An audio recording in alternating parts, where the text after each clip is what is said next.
on peut passer directement à la troisième présentation avec Laurent Frenzel et le docteur Diakité. Si vous voulez bien, docteur Diakité, ah ben voilà, c'est exactement ce que j'ai. En effet, si vous pouvez, effectivement, on est ravis de vous avoir et je laisse peut-être Philippe pendant que je sors le document, présenter peut-être nos deux partenaires guinéens et nigériens, même si ce n'est pas un pays néguerre. Je vois que on va voir leur visage. On voit déjà le visage de Laurent. Salut Laurent, j'espère que tu vas bien. Bonjour Mamadi, on est ravis que vous soyez là. On sait qu'il y a eu une visite récente qui a été faite, une nouvelle visite. Vous allez nous expliquer. Je crois que c'est un partenariat qui marche vraiment bien et qui est basé, vraiment les forces sont très solides ce qui se passe en ce moment. Donc moi je me réjouis de vous écouter. Donc, voilà. Je ne sais pas si c'est Franck qui commence ou moi. Non, vas-y, je t'en prie. Pour introduire peut-être. Alors, bonjour à tous. C'est le docteur Diakité Mamadi. Je suis hématologue au CHU de Conakry, au CHU Ignace-Dine, et le chef service du service d'hématologie. Donc, avec docteur Laurent Frenzel, nous sommes convenus de présenter les diapositives que j'aurai l'honneur de le faire. Et après les amendements et les commentaires, il viendra ajouter pour les manquements que j'aurai à ma communication. Donc, merci surtout à l'AFH et puis à l'AFAT de nous avoir associés à ce webinaire pour présenter le cas de la Guinée par rapport à la préparation d'un traitement prophylactique. Donc, l'objectif de la présentation pour nous, c'était de présenter le niveau de préparation pour l'initiation du traitement prophylactique en Guinée. Alors, et pour y arriver, nous allons suivre ce plan. On fera un petit rappel et après ce rappel, nous allons vous présenter les dispositions pratiques qui sont mises en place pour débuter la prophylaxie et aussi en quelques lignes vous parler des possibles difficultés qu'on pourra rencontrer au cours de cette prophylaxie et terminer par une conclusion. Bon, en ce qui concerne la définition de l'hémophilie, je pense qu'on va passer dessus. C'est un groupe de professionnels. Je crois qu'on peut passer rapidement sur cette diapo. Hein. Passer rapidement sur ça, Monsieur Thomas. Alors, en tout cas, j'avais voulu faire ce petit rappel par rapport à l'évolution de l'hémophilie en Guinée. Il faut se dire que ce n'est qu'en 2017 qu'on a mis en place une organisation dans la prise en charge de l'hémophilie en Guinée. Parce qu'avant cette date, c'était que le traitement des cas sporadiques et aussi des supports transfusionnels. Avec la méconnaissance de la maladie, les patients et leurs familles étaient confrontés à beaucoup de difficultés. Et là, la même année, nous avons mis en place l'AGILAM, qui est l'Association guinéenne de lutte contre l'hémophilie et autres maladies hémorragiques. Parce qu'en mettant en place déjà, au-delà de l'hémophilie, on avait à l'idée les autres maladies hémorragiques rares qui ne sont pas forcément explorées et qui pouvaient être prises en charge par cette association. Et au début, c'était avec 7 patients. Et nous avons mis la structure en place avec les professionnels de santé et on a mis en place cette amicale qui était composée de parents des patients et aussi des professionnels de santé. Mais nous avons commencé à communiquer sur la maladie dans la communauté. En 2019, nous étions déjà à 15 malades enregistrés. Et en fin 2019, nous avons commencé le processus d'adhésion à la FAT. Et là, le délai de candidature était déjà passé. Donc, notre candidature a été traitée en 2020 pour avoir la notification officielle en 2021. Slide. Et toujours en 2021, avec toutes les communications en 2017, nous étions à 26 patients. Et le deuxième semestre, nous avons entamé avec la FAT la préparation d'une première visite en Guinée. Et cette préparation de planification, les objectifs, le contenu de la visite, la durée du séjour et tout, a pris en compte ce volet de préparation. Et il faut se dire qu'à fin février 2022 et début mars 2021, nous avons reçu l'effectivité de cette première visite qui était composée de personnel de santé, d'associatifs qui sont venus s'entretenir plus d'une semaine durant avec le personnel de santé guinéen et aussi l'associatif guinéen pour plusieurs informations de qualité sur la maladie, que ce soit sur le plan médical, sur le plan de laboratoire, sur le plan d'éducation thérapeutique, sur le plan associatif. Et il y a eu une mission vraiment remplie d'activités. Et à ce jour, il faut se dire qu'on a 48 patients enregistrés, dont 35 sont vraiment actifs. Alors, quelles sont les dispositions pratiques que nous avons mises en place pour entamer la prophylaxie en Guinée? Nous avons essayé de faire sur plusieurs volets. Sur le plan médical, l'hémophilie est incluse parmi les modules à enseigner aux étudiants de médecine et elle a enseigné pour les étudiants de 4e année. Et aussi, on a 2 services d'hématologie dans les 2 CHU de la capitale. Mais le service de référence pour la prise en charge de l'hémophilie se trouve dans mon hôpital, notamment le CHU d'Ignacidine. Il y a une équipe bénévole qui est motivée quand même, qui est faite de médecins, d'infirmiers pour la prise en charge. Et aussi, nous avons une association de personnes vivant avec l'hémophilie qui se retrouve au sein de l'Aguilam, qui continue à faire le travail sur le terrain et qui participe activement à tout ce que nous faisons dans le cadre des suivis et des soins. Il y a un truc qui me masque un peu, la dernière partie. OK. Donc, ça, c'était sur le plan médical. Et nous avons aussi une structure qui nous permet d'accueillir pour nos réunions au sein du service d'hématologie et aussi les activités médicales et aussi les activités de laboratoire. Chapeau. Et au-delà de ce côté médical, c'est l'identification des patients. Par rapport à l'identification des patients, elle se fait par les activités de communication, de sensibilisation que nous faisons régulièrement sur la maladie, mais aussi les consultations de routine en continu avec nos services de prise en charge. Et ça, c'est sur le plan local, mais avec notre partenaire principal qui est la FAT, il y a eu 2 missions de formation et de soins organisées. Et à la première mission, du 25 février au 5 mars, il y avait 4 personnes du personnel de santé, 4 aussi de l'associatif qui sont venus passer un bon séjour de travail avec nous, aussi de formation, de sensibilisation avec les médias et tout. Donc, ça a été une semaine bien réussie dans le cadre de nos premières activités combinées avec la FAT dans le cadre de la lutte contre l'hémophilie. Et également, il y a eu une deuxième mission qui est passée du 24 au 28 octobre 2022, ça c'est récent.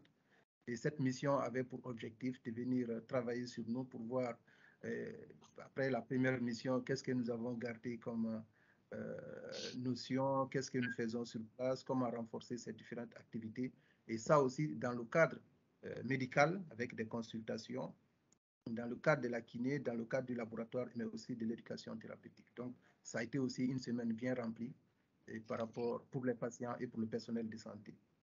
Et après cette mission d'identification, 25 patients éligibles à la prophylaxie, dont 21 patients, y compris une femme, et aussi 4 patients de l'hémophile T, 21 patients hémophile A et 4 hémophiles B, qui sont tous éligibles à la prophylaxie. Par rapport au laboratoire, nous avons la disponibilité d'un automate STAR 4 qui a été offerte par la FAT lors de la première mission en fin février, début mars. Et aussi 5 laborantins ont été formés au dosage du TPI, du TCA, du fibrinogène, et du facteur 8, du facteur 9 lors de la première mission. Et après le retour de nos missionnaires, les activités ont continué en visio avec l'assistance à distance par la laborantine qui s'occupe de la formation et du suivi de nos laborantins en Guinée. Il y a aussi renforcement des compétences qui ont été réalisées lors de la deuxième mission avec le début de la recherche d'inhibiteurs et qui a permis non seulement de renforcer la capacité de nos techniciens sur ce qui a été fait lors de la première mission, mais aussi leur initier déjà à la recherche d'inhibiteurs, parce que ça, c'est une étape fondamentale pour les patients sous prophylaxie. Il y a aussi la formation des laboratoires organisés par la Fédération mondiale qui a regroupé plusieurs pays, dont la Guinée, Donc, nos techniciens aussi ont assisté à ces différentes sessions pratiques, mais qui étaient en visioconférence. Il y a la disponibilité, comme je le disais tout à l'heure, de la laborantine de la FAT pour une assistance à distance. Et elle est vraiment disponible pour accompagner nos différents acteurs sur le terrain en Guinée. Sur le plan médicament, il faut dire quand même que nous sommes dépendants des dons de la Fédération mondiale en facteurs. Et nous avons reçu le premier don en juin 2021. C'est vrai qu'il y a des périodes de rupture quand même, mais qu'on espère quand même régulariser dans le temps. Il y a aussi l'ouverture d'un rapport d'utilisation des facteurs pour anticiper sur les commandes. Et avec ça, on remplit avec un rapport régulier. Ça nous permet de faire le rapport sur le stock et anticiper aussi sur les différentes demandes. Il y a en vue un essai pilote imminent qui n'a pas débuté encore, dont la Guinée devrait participer, avec une application mobile pour les remontées rapides d'informations. Donc, c'est l'utilisation des différents facteurs et ça leur permet, en fonction des différentes dotations et ces remontées rapides avec une application mobile, de ce qui est utilisé et ça leur permet aussi de planifier les différentes dotations. Et aussi, l'autre souci qu'on avait surtout, c'était sur le plan local, parce que souvent, ils nous envoient des documents, il faudrait quand même préparer rapidement l'autorisation d'importation sans laquelle on ne peut pas faire venir les médicaments. Donc, récemment, nous avons eu des avancées. Ça nous prenait beaucoup de temps dans le circuit administratif, mais la dernière, nous l'avons eu rapidement et on pense que cela pourra continuer pour nous éviter des délais d'attente plus longs. Chapeau.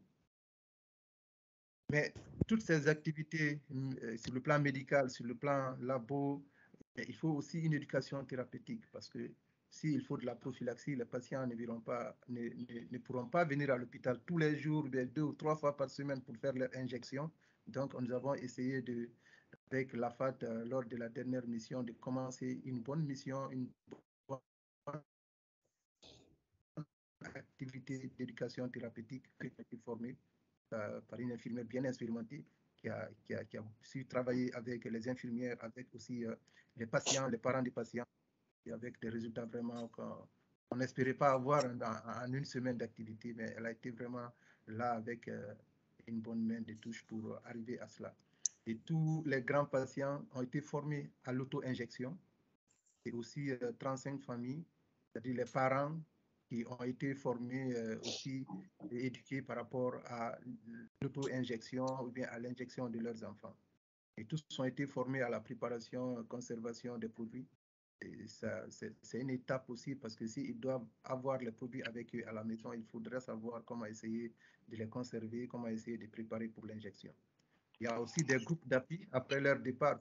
C'est un dispositif que nous avons mis en place parce qu'on a compris que les infirmiers dans la compréhension étaient beaucoup plus en avance. Donc, il fallait essayer de les mettre dans des groupes, répartir les familles entre les différents infirmiers formés pour essayer de faire une activité d'appui, d'accompagnement pour ne pas qu'ils perdent la main après le retour de l'infirmière d'éducation thérapeutique. Donc, une bonne communication se passe quand même et de collaboration entre le personnel de santé et l'associatif. Alors, qu'est-ce que nous retenons sur ces différents aspects et que la prophylaxie est d'une impérieuse nécessité actuellement en Guinée avec beaucoup de patients qui sont éligibles et aussi un groupe de médecins est formé pour y faire face. Il y a des dispositifs de laboratoire disponibles avec des techniciens qui sont régulièrement assistés, même si c'est à distance, et aussi le niveau d'éducation thérapeutique qui est appréciable des patients et familles dont les activités vont continuer pour pérenniser les différents acquis. Et aussi, avec les dons de la FMH, nous avons la disponibilité des facteurs pour entamer la prophylaxie. Chapeau. Alors, quelles sont les difficultés auxquelles on peut s'attendre? Chapeau. En quelques lignes, la première difficulté, c'est le contrôle pour identifier l'apparition des inhibiteurs. Cela doit être démise. Aussi, la gestion de l'apparition des inhibiteurs. Parce que pour le moment, les dons qu'on fait, ce sont des facteurs.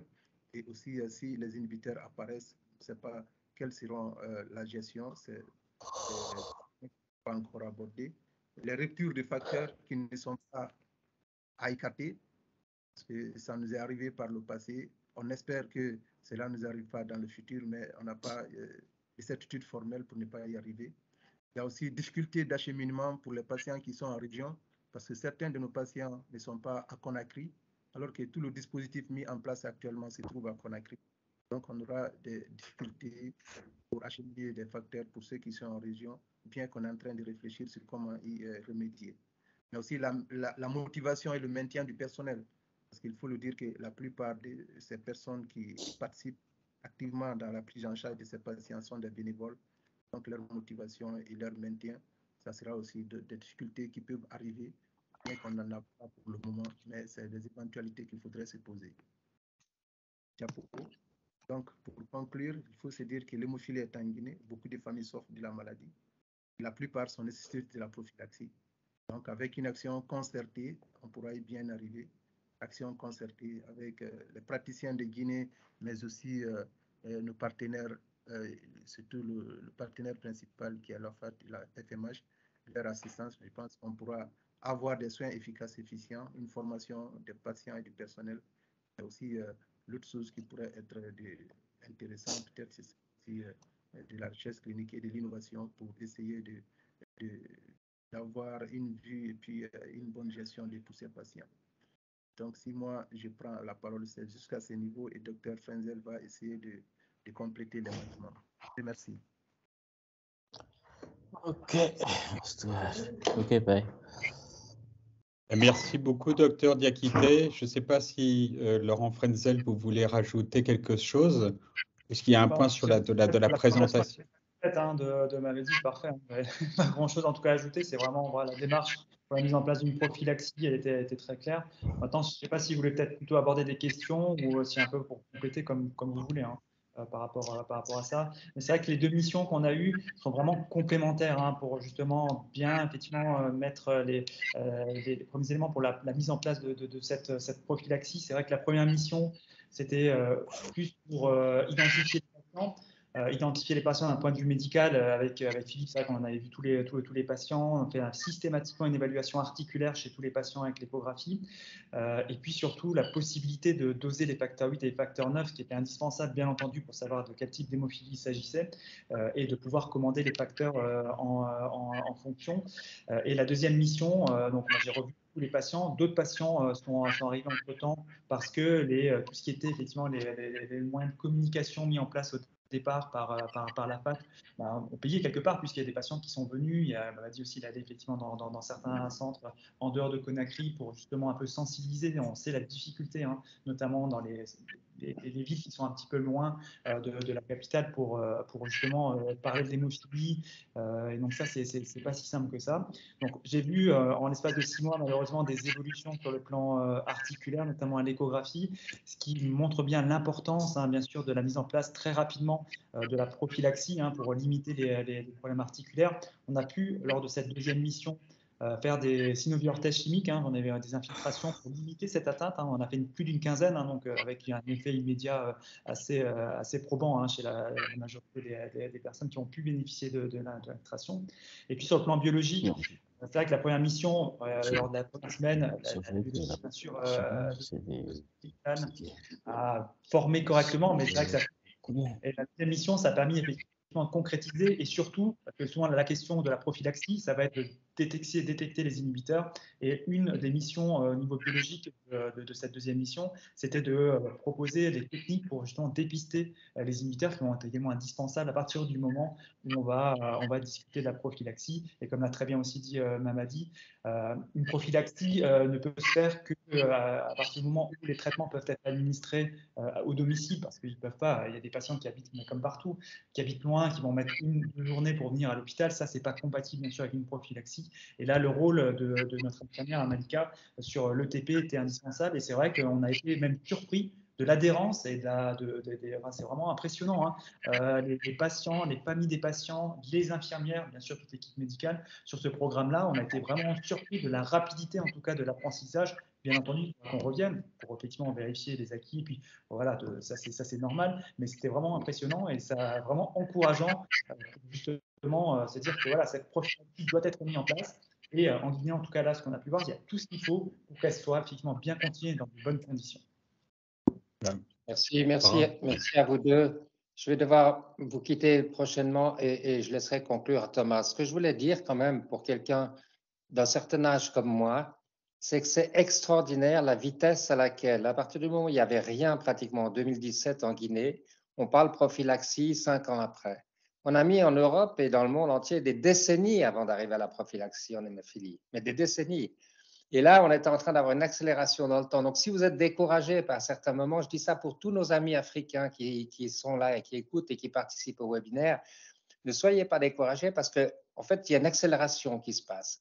Et de discuter prophylaxie, il y a 3 ou 4 ans, c'était non envisageable dans les pays d'Afrique subsaharienne.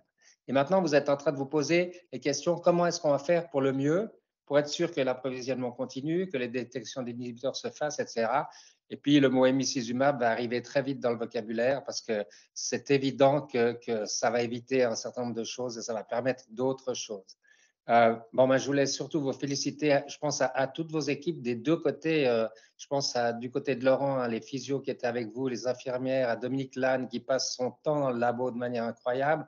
Enfin, et puis il m'a dit, ton équipe aussi, je pense qu'il y a quelque chose de génial qui est en train de se passer. Thomas, je suis obligé de te laisser conclure, mais je vous remercie. Merci Philippe pour ce beau message d'encouragement. Et moi aussi, je suis très impressionné par le travail que vous faites ensemble et la joie que vous y mettez, et la complicité que vous y mettez tous. C'est vraiment assez formidable. On a eu la chance d'avoir dans un autre webinaire Abdoulaye Camara, le président de l'association guinéenne, et tout aussi engagé que vous, de manière complémentaire dans ce travail d'accompagnement des personnes. La prophylaxie, je voulais simplement dire une chose, la prophylaxie, ça ne s'en prend pas en un jour. Et mais il y a une première fois. Et la première fois, quand elle est engagée, voilà, et il faut soutenir effectivement l'enjeu éducatif tout au long. Et c'est là où la complémentarité patient-professionnel de santé, mouvement associatif est si importante. Et merci beaucoup à Malika Makloufi qui a donné ce premier élan avec toutes les équipes des infirmières guinéennes. C'est très important ce que vous avez fait et voilà, moi ça me met dans une joie insondable que je ne sais pas exprimer autrement que par voilà, donc un immense remerciement pour votre engagement à vous tous, quel que soit le pays. C'était une joie pour moi aussi. Merci Malika, c'est Malika qui vient de faire une. Merci beaucoup Malika. C'était un réel plaisir et j'ai qu'une hâte, c'est de retourner pour poursuivre avec eux. Voilà. Ah bah écoutez, voilà, voilà. Alors, on a fait, voilà, et ben c'est ça cette histoire de la FAT, c'est on fait des nouveaux adeptes, voilà, on fait des nouveaux adeptes très vite et merci à vous tous pour ça. Moi j'ai une question quand même parce que vous avez parlé d'éligibilité tout à l'heure, mais au fond, est-ce que vous avez défini, comment est-ce que vous avez défini l'éligibilité des patients qui étaient en capacité au fond, d'adhérer au fond à la. Quels étaient les critères au fond d'éligibilité que vous avez posés? Les critères sont un peu les mêmes que les critères un peu partout dans le monde. Je veux dire, à partir du moment où il y a des signes d'arthropathie, voilà, des signes où on voit que les articulations peuvent s'endommager, de toute façon, c'est un critère absolu de mise en place de la prophylaxie. C'est vrai qu'on a également la chance pour ça, pour aller un peu plus loin sur le plan articulaire. On avait également Nathalie Grinda, qui est kiné, qui a pu bien compléter et puis apporter aussi une part de rééducation. Mais à partir du moment où, de toute façon, il y a des saignements au niveau des articulations, il y a une indication à une prophylaxie et ça paraît évident.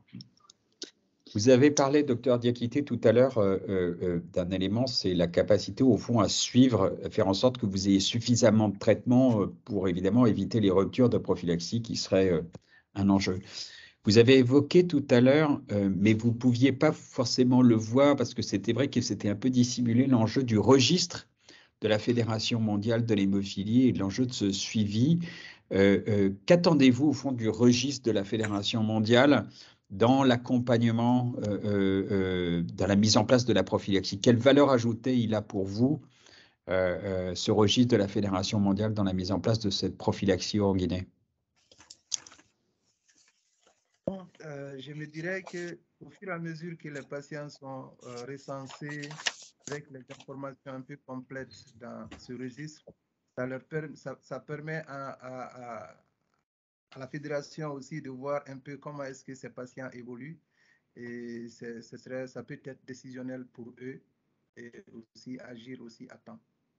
C'est vrai, on aura l'application mobile pour la remontée d'informations, mais ce registre-là aussi, ça pourra leur permettre d'avoir une visibilité en temps réel sur les patients et prendre une décision au bon moment. C'est-à-dire, au fond, d'assurer un approvisionnement régulier de facteurs qui dépend à la fois, évidemment, de vous, de votre système d'alerte en termes de stock, et puis eux, de leur capacité à réagir dans les temps pour pouvoir vous fournir le niveau de facteurs suffisant. Moi, j'avais une dernière question. Il est 58 et on va tous vous lâcher à 14 heures. Ne vous craignez rien. Je sais pas, on va pas. Mais j'avais une dernière question et qui était, vous avez évoqué au fond que la prophylaxie, la mise en place de prophylaxie, c'était évoquer 4 points, et c'était tenir au fond 4 enjeux. Il y avait un enjeu médical, s'assurer au fond de la prise de décision, de l'accompagnement, voilà, prise de décision. Mais il y avait le suivi biologique, qui était extrêmement important. L'aspect éducatif pour soutenir au fond l'adhésion thérapeutique à la prophylaxie pour la part des patients. Et puis vous avez parlé de l'enjeu de l'organisation territoriale, l'organisation des soins, qui était aussi. Comment vous envisagez au fond de pousser au-delà de Conakry, au fond, cette prise en charge, parce qu'à ce jour, est-ce que vous pouvez revenir sur cet aspect et sur, au fond, si les gens qui habitent Conakry, au fond, ça reste faisable, parce que le centre est à Conakry aujourd'hui, comment on fera, au fond, pour ceux qui habitent beaucoup plus loin? Et c'est quoi votre vision par rapport à ça? Pour les patients des régions, d'abord, c'est d'élargir la communication à ce niveau-là, parce qu'on se rend compte qu'on communique sur la maladie à Conakry, mais ce n'est pas perçu de la même manière que dans ces régions reculées. C'est de parler de la maladie d'abord avec le personnel de santé, parler de la maladie avec la population, mais aussi, j'ai été récemment dans l'une des régions où j'ai assisté à un décès d'un garçon qui a saigné après une circoncision. C'est vrai, je ne sais pas, je n'ai pas été pour savoir réellement ce que c'est de l'hémophilie, mais jusqu'à preuve du contraire, dans ma tête, le contexte qu'on m'a expliqué, c'est de l'hémophilie, et il faudrait prendre du temps pour discuter avec ces circonciseurs traditionnels pour voir aussi comment ils peuvent être imprégnés de la chose et comment s'approcher des structures médicales pour bien organiser ces différentes circoncisions. Ça fait partie de nos objectifs avec la Novo Nordisk, où on va aller dans ces régions aussi pour communiquer beaucoup plus sur la maladie avec le personnel de santé, avec la population, avec les circonciseurs traditionnels. Et aussi l'objectif, c'est de mettre en place les dispositifs, les points focaux dans les régions où nous allons travailler, qui vont essayer de recevoir les patients le plus proches par rapport à la capitale Conakry.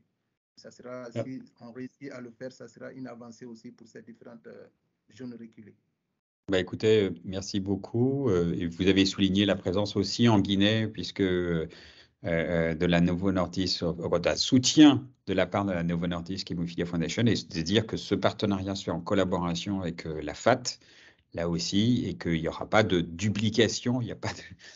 Voilà, et c'est d'ailleurs une bonne illustration à partir du moment où, d'une certaine manière, avoir engagé avec vous ce travail vous permet au fond d'acquérir d'autres capacités de financement et de développement.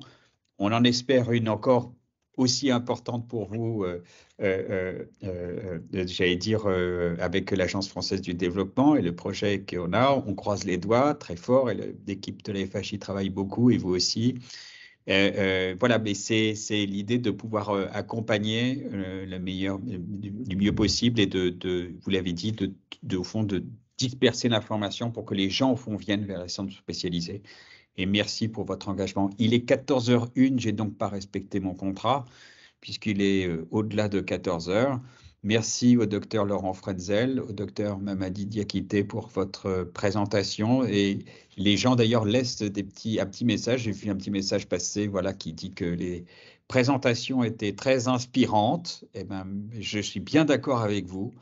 Merci en tout cas pour ce travail, et on vous souhaite de belles journées où que vous vous trouviez sur le continent africain, en Suisse et en Guinée et à Paris. Voilà, donc un grand merci à vous tous, et merci à nos intervenants.